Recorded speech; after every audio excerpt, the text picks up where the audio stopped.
Hey, good morning again, everybody. Do we have, did McClatchy ever make it? Anybody from Next Star here yet? Is anybody here who I did not capture the first time I asked? Okay, thank you.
Excuse me, man, what outlet are you on? Thank you.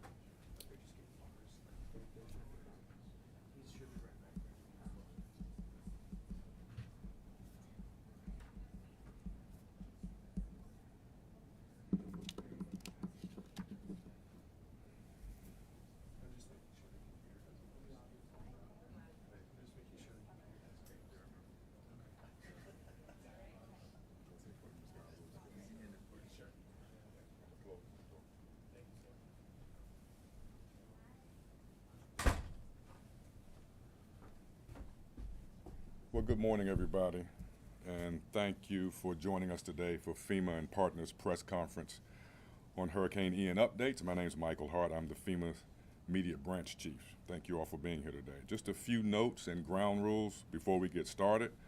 On the panel today, we will have FEMA Administrator Deanne Criswell, Director of NOAA's National Weather Service, Mr. Ken Graham, American Red Cross President and CEO, Gail McGovern, and we'll also have FEMA's national Spanish spokesperson, Mr. Daniel Yargis, and he'll be giving a recap in Spanish on FEMA's operations. After updates from the administrator and panel members, you'll all have about an hour to ask questions pertaining to the storm and updates, with one follow-up question if necessary. Please identify yourself as always and your outlet when asking your question. Any questions that we do not get answered for you today, as always, you can reach out to the FEMA news desk at FEMA-news-desk@fema.dhs.gov for any follow-up questions, etc. And finally, we ask that you keep the ASL interpreter in your camera shot throughout today's briefing. We've already forwarded you a link to B-roll that is suitable for use with any of your reporting. And if interested, you'll have an opportunity today to shoot B-roll in the National Response Coordination Center, which is located right here at headquarters after the press conference this morning. We'll get that set up right after the presser is completed. Interviews and stand-ups up in the NRCC are not going to be available today, unfortunately, but feel free to reach out to the news desk for any opportunities in the near future, and we can work to help you out with that. All right, so we'll get started here momentarily, and thanks for your patience and your time again this morning. Can we get a 2-minute warning just when we start? Yes. Thank you.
Your 2-minute warning.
right, good morning, everybody. Thank you for joining us today. I'm pleased to be joined today by the American Red Cross CEO, Gail McGovern, as well as the National Weather Service Director, Ken Graham.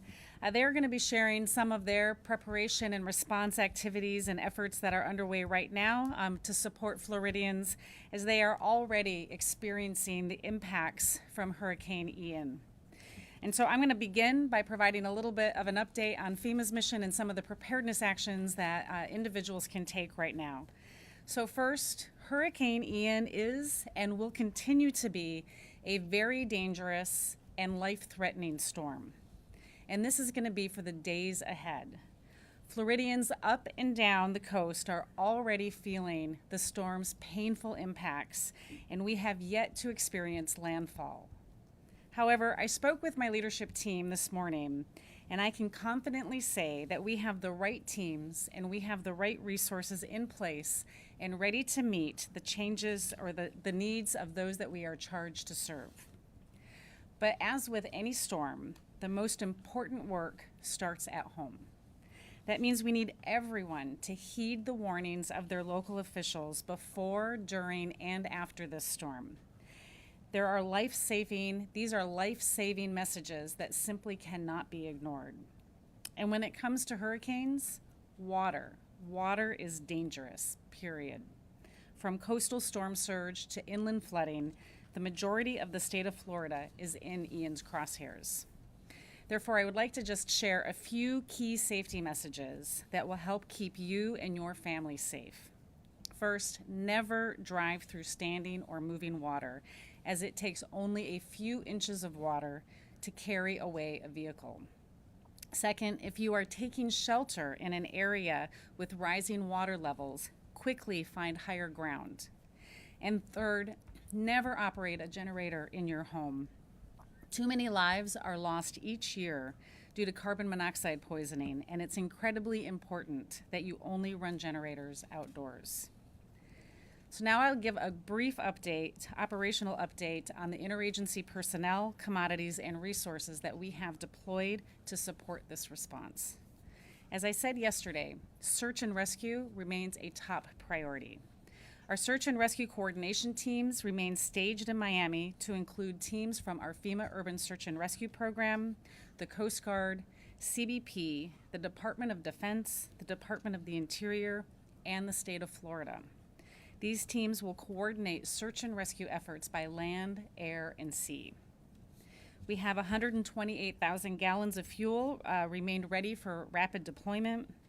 We have moved in a variety of generators of all sizes and types to restore power to critical infrastructure and medical facilities as needed. The Army Corps of Engineers is pre-staging 350 personnel to conduct power and fuel assessments as soon as the storm passes. And just yesterday, I spoke with the president and CEO of the American Public Power Association to discuss some of their emergency preparedness actions and the mutual aid agreements that they have in place. We have 3.7 million meals and 3.5 million liters of water staged in Alabama, and there are multiple volunteer agencies that are staged and prepared to perform feeding operations as soon as it is safe to do so. We have provided Florida with 300 ambulances as well as expert federal medical teams.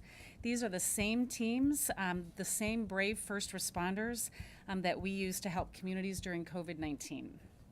We are also tracking medical needs across Florida's hospitals, adult care facilities, and dialysis centers, both for facilities that have evacuated, but more importantly for those that have not.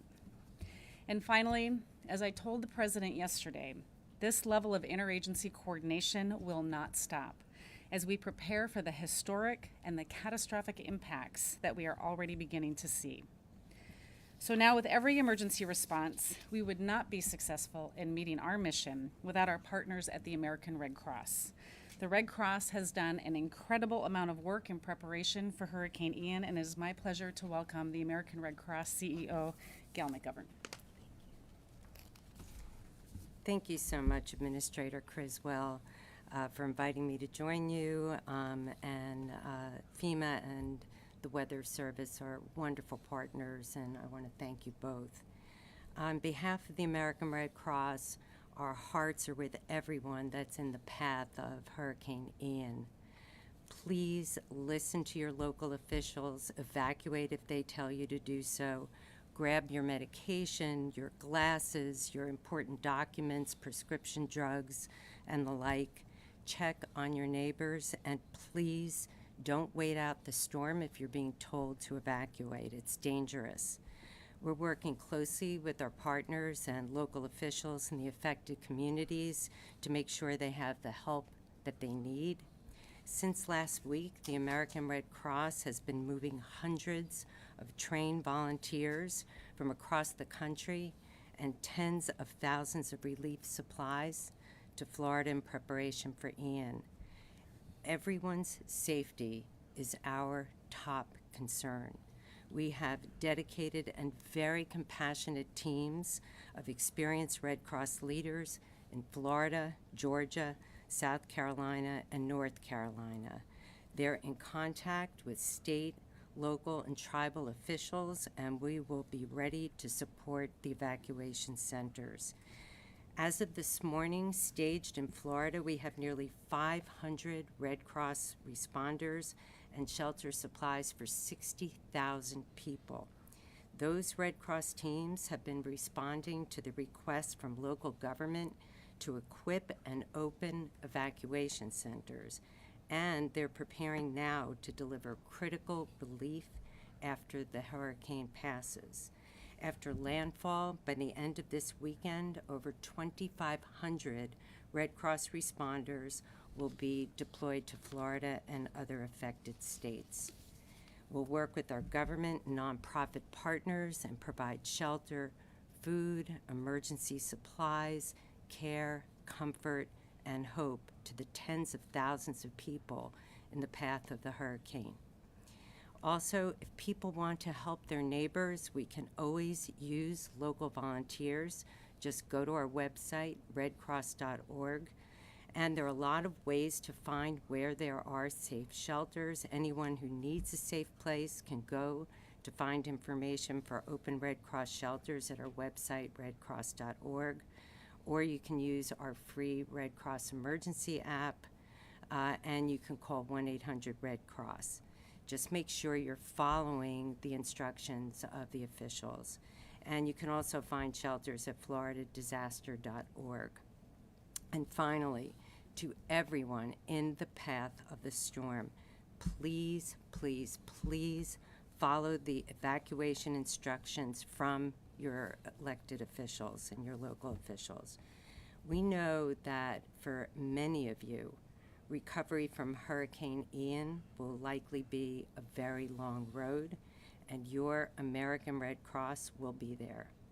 And if you'd like to help us, you can volunteer, you can donate blood, or you can make a financial donation by going to redcross.org. And no donation is too small. They're all deeply appreciated, and everything that the Red Cross does is because of the generosity of the American public. Thank you. Thank you very much, Gail. Now I'd like to turn to Director Graham from the National Weather Service to talk about what he's doing to support the response. Thank you, Administrator Criswell. Appreciate that. And, we're watching the storm closely. Of course, it's a very historic storm as we look at this. So I just appreciate the relationship and the coordination with FEMA and also the state, the county, the local, and also the federal level, all the emergency managers. So there's been coordination, briefings behind the scenes, talking about this storm for the last week, and we just appreciate that relationship. I actually literally have my phone up here because things keep changing as we speak. With a storm like this, it's very common, so I'll be able to bring you the latest information right up here. Well, I wish this wasn't a forecast that I had to deliver. You really look at this, I wish this wasn't a forecast that's about to come true. Okay, so this is a devastating storm for parts of Florida, not just on the southwest coast, but also inland associated with some of these impacts. This is going to be a storm we talk about for many years to come. It's a historic event. So the impacts are already underway. Already starting to see some of those squalls getting into Florida, and we're throwing everything at it at NOAA. everything from the satellites, radar. We've had extra balloon releases across the country. Think about the Midwest.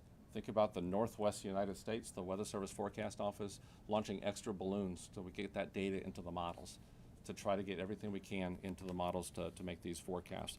Hurricane hunters from the Air Force and NOAA have constantly been in the storm, often at the same time, getting us the data that we need. And some of these updates that we've been giving you this morning has come from the data that we get from the hurricane hunters. And I would be remiss if I didn't say, I just want to say this real clear, what heroes, right?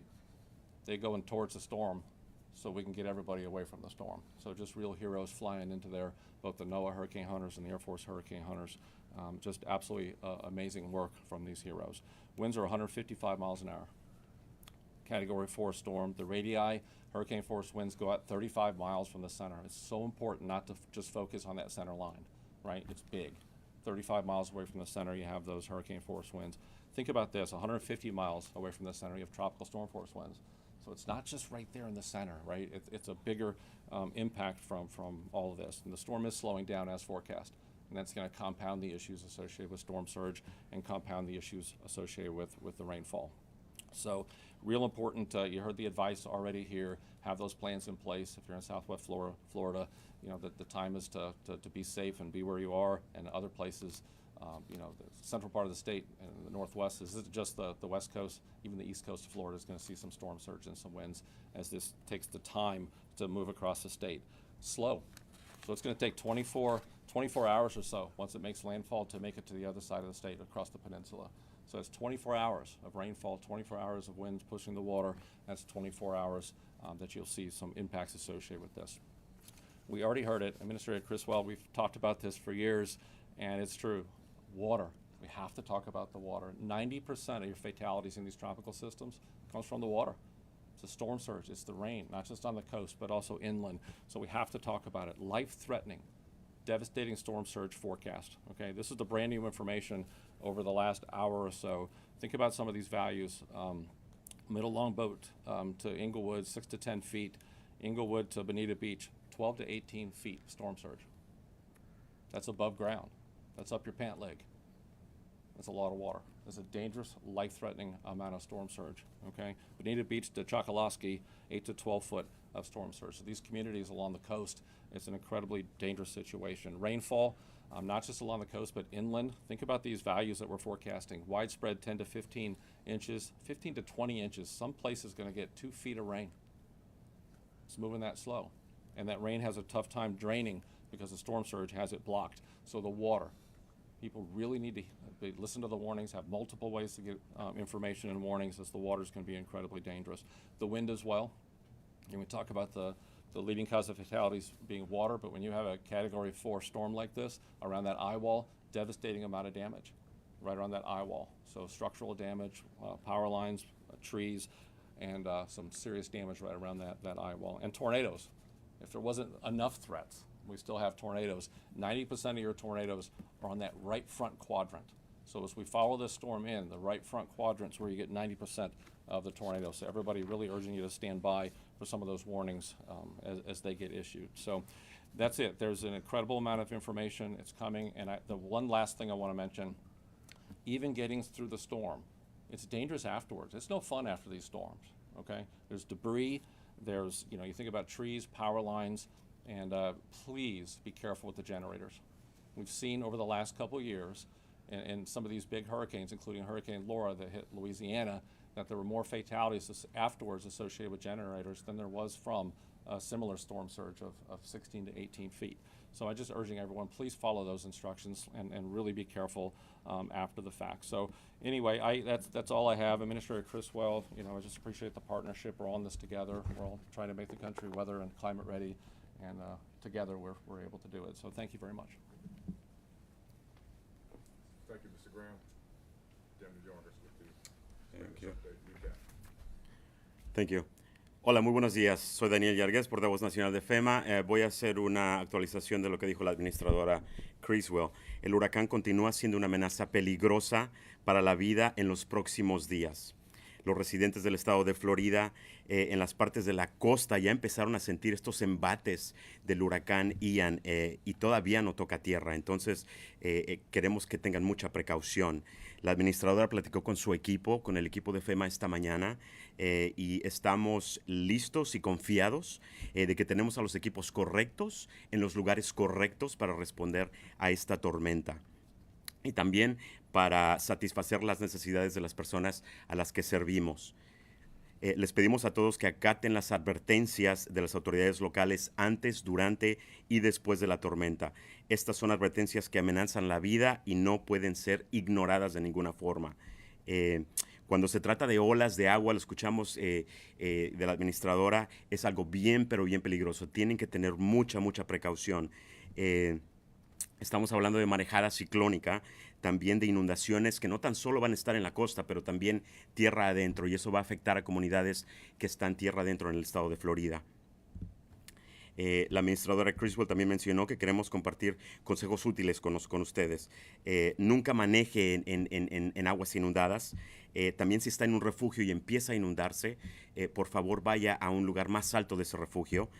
Y tercero, nunca use un generador dentro de su casa. Es peligroso, es letal. Hemos visto en otras tormentas que eso no es una buena idea. También una actualización de las operaciones de FEMA, de nuestro personal, de los suministros y los recursos que hemos desplazado en la respuesta a esta emergencia. Tenemos equipos de búsqueda y rescate, también de equipos de la Guardia Costera de Estados Unidos, Departamento de Defensa, Departamento de Interior y del estado de Florida, localizados y ubicados en Miami, listos para ser desplazados como se necesiten. Estos equipos coordinan sus operaciones por aire, por agua y también por tierra. Tenemos 128,000 galones de combustible también ya listos para ser desplazados a las áreas que sean necesitadas. Hemos movilizado generadores de todo tipo y todo tamaño también para restaurar energía eléctrica en esos lugares, en esos centros de infraestructura crítica como hospitales y lugares médicos también. El Cuerpo de Ingenieros también ha preposicionado 350 empleados para ayudar y llevar a cabo evaluaciones de energía y de combustible cuando la tormenta ya pase. La administradora habló recientemente también con la compañía de electricidad para ver cómo están ellos posicionados para restaurar la energía eléctrica. En cuanto a agua, comida y esos suministros, tenemos 3.7 millones de alimentos ya preposicionados en Alabama, también 3.5 millones de agua, también en ese estado preposicionados para ser desplazados a la zona impactada. Y hay muchas agencias también sin fines de lucro que están ayudando en las labores de alimentación para las personas afectadas después de que pase la tormenta. También en Florida tenemos 300 ambulancias y equipos médicos federales, los cuales también apoyaron en la respuesta a COVID-19 cuando esa emergencia pasó. Estamos vigilando muy de cerca las necesidades de hospitales del estado de Florida, centros de cuidado de adultos mayores y de diálisis también, y aquellos lugares que no evacuaron o que no pudieron desalojar. Finalmente, la administradora Criswell habló ayer con el presidente Biden y le dijo que nuestra coordinación multiagencial continúa y no va a parar. Esa coordinación no para ante esta histórica tormenta y catastrófica tormenta que ha pasado, y como lo dijo la administradora también, estos esfuerzos de FEMA no pueden ser posibles si no tenemos el apoyo y la coordinación de todas las agencias federales y organizaciones sin fines de lucro como la Cruz Roja. Eso es todo. Gracias. Administrator, thank you. Thank you. We'll take some questions now. Thanks, I'm Alice with ABC News. First, we've seen some very specific requests from Governor DeSantis, certain gear, certain equipment. At this point, do you feel like the federal government has been able to get everything that he has asked for, or is there still some equipment you're trying to get in place? And then secondly, any update on how the evacuations are going? Is there a sense of timing when people might need a thing today, it's just too late to leave? Yeah, let me start with the evacuation question. And I've listened to some of Governor DeSantis's briefings this morning, and I think, listen, again, the point is listen to your local officials. I think there's parts where they need to start staying in place, right? That it's too late to evacuate, but they need to listen to what their local officials are telling them. But as we see this storm, it's going to continue to move across the state, and so there may be parts where it's still safe to evacuate. So it's hard to make a general statement on that. It's really important that they're listening to their local officials because they're doing what they can to make sure that they're keeping them safe. But they need to make plans for that too, right? If they are going to stay in place, know how they're going to communicate with their family so they can let them know if they're safe or what their needs are going to be. And that's why we've put together this really strong search and rescue capability to make sure that we can go in by air, land, and sea, because we know that there's going to be people that have been impacted, isolated, and are going to need rescue. First part of your question again? About whether you're still Oh, positioning right, equipment, yep. or you know, do everything, yeah. So we are continuing to move in equipment as the governor asks for more equipment. I believe today he asked for more high water vehicles and additional rescue capabilities, and we are moving that in. We are going to continue to move equipment in as we see where the impacts of the storm are as well. We've pre-positioned quite a bit of equipment so we can respond immediately. Once we know what the impacts are and what the additional needs are, we're just going to continue moving that equipment in. But I think that we are positioned really well to meet those immediate needs in the first few hours, and once we know impacts and what else is needed, we'll just continue to move that in. Anybody else? Right here, man. Yep. Hi, I'm Karina Coffey, the Outdoor Spectrum News. I just had a question for Director Graham. We are seeing some reports of water receding in the Miami Bay area. Can you explain, why that's happening? A lot of you are familiar. I think for the last 10 years I've said this, little wiggles matter. And these little small changes make a difference whether the water is pushed in from storm surge or literally blown out. So when you have strong winds with a storm like this, it can actually push the water out. But here's the very important thing. So don't go out there, right? So it's so dangerous to be out there. So even if you see the water receding, it's not the time to go out there and look at it or collect shells or whatever it is. We've seen this in these type of storms. When the winds come down, when the winds decrease, that water comes back in. It can be incredibly dangerous. So yes, I've seen some of the pictures, and that can happen in these storms. That's the power of the wind and where it could push the water. Yep. Thank you so much for doing this. I have a question for Administrator Criswell and a question for Director Graham, if that's okay. Administrator Criswell, how many FEMA personnel are in place in Florida? And Florida's home to an older population. We can all remember the image of nursing home residents during Harvey trapped in floodwater. Can you speak to any special considerations for senior citizens sheltering in place, as well as some of that coordination with nursing homes and senior living? Yeah, absolutely. We have hundreds of personnel in the state already, embedded in the State Emergency Management Center, as well as staged in places like Miami, as well as in Orlando and other parts. But we also have personnel that are staged in Atlanta, Georgia, at our regional office that are ready to move in. As the storm passes and we see where the needs are, we are just going to continue to move people in. That number is going to rise significantly over the following days, and to make sure that we have the resources in place to support the people that have the needs. I know that this, I believe, I was talking with Gail, 30% of the population is over the age of 60 in many of these impacted areas. We know that that's going to be a significant concern. When I talked to Governor DeSantis on Friday and asked him what his concerns were, that was one of his concerns. I think that's why we've put in place this really robust search and rescue capability across the federal government to complement the amazing efforts that the state already has in place through their own urban search and rescue teams and the National Guard, because we know we're going to have to get out there and check and make sure that everybody is okay. That is our first priority, and that's why we have this multi-agency, federal, state, local effort in place to make sure that they are mapping out where they're going to be able to go. When I talked to our Deputy Federal Coordinating Officer this morning, what he told me is that these teams are going to be assigned directly to local jurisdictions, right? So they can put them and assign them to go search places where they know that their need is, and that way we're not having any gaps in the efforts that we're doing. For Director Graham, you called this storm historic. How does this storm compare with previous historic storms, Andrew, Irma, Michael? Can you speak a little bit more to what makes this maybe similar or distinct to some of the storms we've seen? The first comment I always try to make is they're all so different. Every storm is so different, and it's just an urgent plea to everybody listening: don't compare storms. So there's similarities when you see, storms about the storm surge. Hurricane Laura, we saw 18 feet of storm surge. It was devastating. houses off the foundation. So you can use generalizations like that to think about the kind of damage that could occur. But teeny changes in the storm, bigger, smaller, left, right, faster, slower, these really subtle changes can make a huge difference in what you see on the ground. So really what we say is think about those impacts. Think about what does 20 inches of rain look like? And we try to paint that picture. That's an incredible amount. So we say 2 feet type of thing to think about that. Storm surge, I'm 6'5". And you think about this storm surge forecast, you start getting 15, 16, 17, 18 feet. I mean, that's a lot of me type of thing. So we try to paint that picture to really, really key in those impacts. So, and the last comment is, that's why the whole NOAA team comes together on these storms, from the satellites, the radar, you look at the hurricane hunters of the Air Force and NOAA. It takes that entire team to really come up with those impacts. Not just the Hurricane Center, but the Weather Prediction Center, Storm Prediction Center, looking at where the tornadoes are going to be, the weather forecast offices, talking to the emergency managers constantly. I mean, literally in those situations, I've been in those situations, and you might as well just leave the phone on speaker, right? You're constantly talking about these. Look at me in a news conference. Look at my phone open, right? Information comes in pretty quick. So that's what happens. So it's hard to compare storms, but you really can compare the impacts, and those values that I gave are just absolutely devastating. It's historic. Sir. Hey there, Gary Grunback from NBC News here. I have a same question for the administrator and then the director, so I think you'll have different answers here. There's lots of moving parts.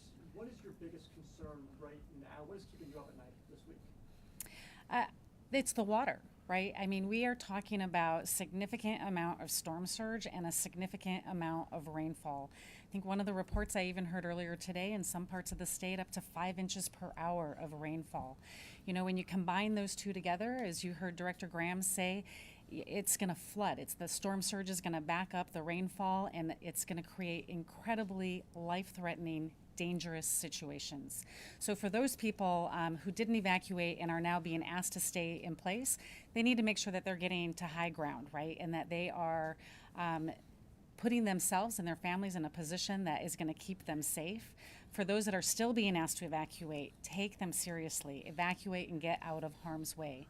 I think the other big concern I have is then once the storm passes and individuals go out into this water, the water is still dangerous, right? It's still going to be moving rapidly. It's still going to have debris in it. It's still going to have down power lines in it. So there's so many different dangers after the storm passes that also contribute to some of the indirect fatalities that we see after a storm. So people just need to stay focused. They need to listen to their officials. They need to understand what the threats and the dangers are. Those first few hours, days after the storm passes are just as dangerous as when the storm is going over. So it's interesting when you do this enough years that we have it's the same concerns. It really is. It's interesting when I listen to Administrator Criswell, it's the same thing. So I worry about, people that are inland that think they're okay because they're away from the coast, and it's not true. Right, the storm surge pushes water into, so you have every canal and river that usually drains that rain, they're going to flow backward. The water gets pushed into these areas, flows backward, and then that rainfall has nowhere to drain. So even if you're inland, you have dangers associated with the water. So there's no safety there. So you have to really be in a situation that you're really safe. And it's the same thing afterwards. I worry about it so much, and it's all, you see it on every one of these storms. We get through the storm, and then afterwards, the hazards, the water, what's in the water. You think about power lines down, hazards, and you think about generator use. Please help us get that message out. Because every one of these storms, we lose so many people afterwards for improper generator use. I'm just begging everybody, please, if you don't know, ask, right? There's instructions, there's information out there, and make sure they're well-ventilated areas away from your windows, not in the house. And if we could do that, we can save some lives. So help us get that message out. So it's the same thing.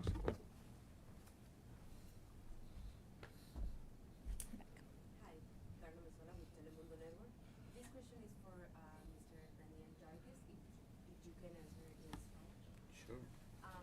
Para la gente que quizá no habla español, que esté ahorita en peligro en esa área, ¿qué debería de hacer? ¿A dónde debería referirse para adquirir información en su idioma? Y también recordarle a la gente que a lo mejor tiene una situación migratoria difícil, el pedir ayuda, esto no implica nada, ¿cierto? Lo más importante en estos momentos, Carla, es que las personas escuchen las indicaciones de las autoridades locales. Para recibir información en español, les recomiendo que descarguen la aplicación de FEMA, totalmente en español, para teléfonos Android y para teléfonos Apple. Y ahí pueden, dos cosas, recibir alertas de las condiciones del tiempo y también encontrar refugios si es que tienen que ir a un refugio cercano. En este momento, la recomendación es que se queden en su casa. Como dijo la administradora, una de las cosas que nos preocupa mucho para nosotros es el agua. El agua está creciendo, aumentando muy rápidamente. 5 pulgadas cada 10, 15 minutos, eso es mucho. Y todavía no toca tierra el huracán. Entonces, primeramente el mensaje es que estén seguros. Si pueden descargar la aplicación, reciban estas alertas de las condiciones del tiempo y también buscar un lugar seguro. Gracias.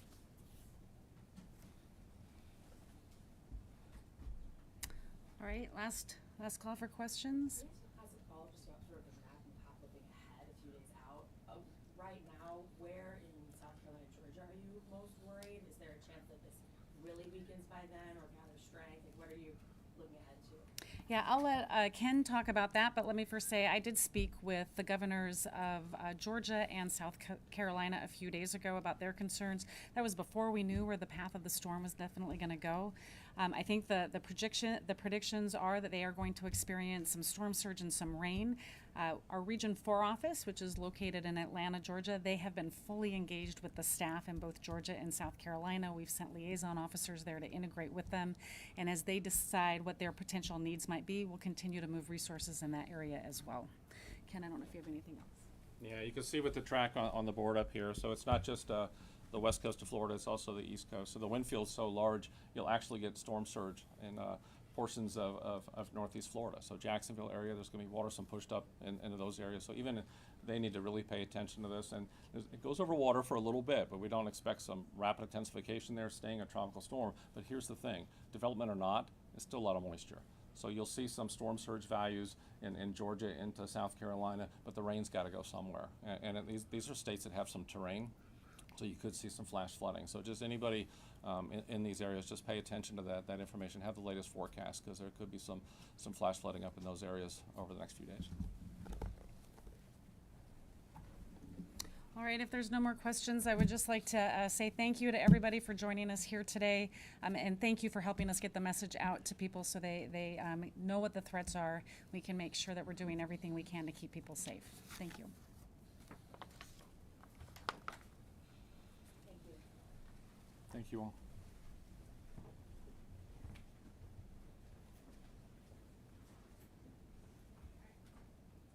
All right, thank you, everybody. Once again, for those who do not